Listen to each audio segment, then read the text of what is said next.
आज हम लोग 134 रफीक नगर में हैं और यहाँ का सबसे बड़ा मुद्दा जो हम लोगों ने देखा, लोगों से बातचीत हुई कि 10 साल के बच्चे नशा के जो है घेरे में घुस जा रहे हैं, फंस जा रहे हैं। कुछ ऐसे लोग जो चाहते हैं कि पढ़ाई लिखाई छोड़ करके गलत चीजों में बच्चे चले जाए।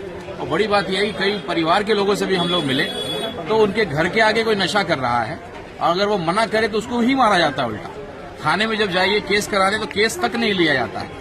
ये एक पहला मुद्दा जो आप देख रहे होंगे, हम लोग जो मेजबीन अतीक अहमद जो हमारी उम्मीदवार हैं AIMIM की, उनके लिए प्रचार कर रहे हैं। और पहला मुद्दा हम लोगों ने अपने इसमें भी लिखा हुआ है कि नशा मुक्त गवंडी को बनाना है। और घर घर घूमने के बाद ये महसूस हुआ, लोगों की समस्याओं की बात हम लोगों ने की, तो नशा एक सबसे बड़ा यहाँ समस्या है। 10 साल 12 साल के बच्चे हाथ में जो है चाकू लेकर के, क्योंकि जो नशा हो जाएगा वो अपने होश में नहीं रहता, तो उसको बिल्कुल बढ़ावा नहीं देना। आप लोगों ने देखा भी है, अतीक साहब ने अभी कोरेक्स का कितना बड़ा एक जो है खेप को पकड़वाने का काम किया था अपने जान पे खेल करके। क्योंकि जो लोग इस कारोबार में हैं और जो लोग इस कारोबार को बढ़ावा दे रहे हैं, उनका खात्मा करना है। बहुत सारे लोग जिनके ऊपर अत्याचार हुआ, उनके दरवाजे पे, उनके गलियों में जा करके नशा करके उल्टा सीधा काम करके और कुछ बोलो तो उल्टा उन्हीं को मारते हैं। तो ऐसी बहुत सारी बातें हम लोग के सामने आई और निश्चित रूप से जो गुस्सा था आपके अंदर, अब जो है 15 तारीख को वो गुस्से को बटन में जो है हमें तब्दील करना है। 6 नंबर के बटन पतंग के निशान पे 134 नंबर में जिताना ही नहीं है, ऐतिहासिक जीत।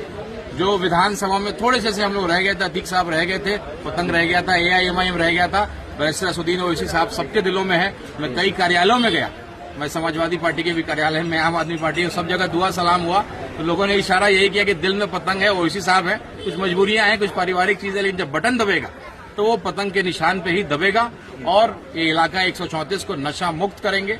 और जो इस यहाँ की जो मूलभूत समस्याएं हैं, नाली की समस्या, सड़कों की समस्या, स्वास्थ्य व्यवस्था यहाँ बिल्कुल नहीं है, उन सारी समस्याओं को हम लोग दूर करेंगे। एक पढ़े लिखे उम्मीदवार जो एक शिक्षिका रही हैं मेजबीन अतीक अहमद, अतीक साहब किसके सुख दुख में खड़े नहीं रहे हैं। आप बिहार के हों, यूपी के हों, यहाँ के इस इलाके के हों, कोई व्यक्ति केवल फोन कर दे, वो व्यक्ति जाकर के उसके लिए रात को जो है खड़ा रहता है। तो ऐसे आदमी को, पढ़े लिखे आदमी को हम लोग मौका देंगे। और ये बिल्कुल एक जो हुजूम दिख रहा है, जिस तरीके से लोग, क्योंकि गुंडों के सामने जरा आने में लोग घबराते हैं, ये भी एक माहौल है।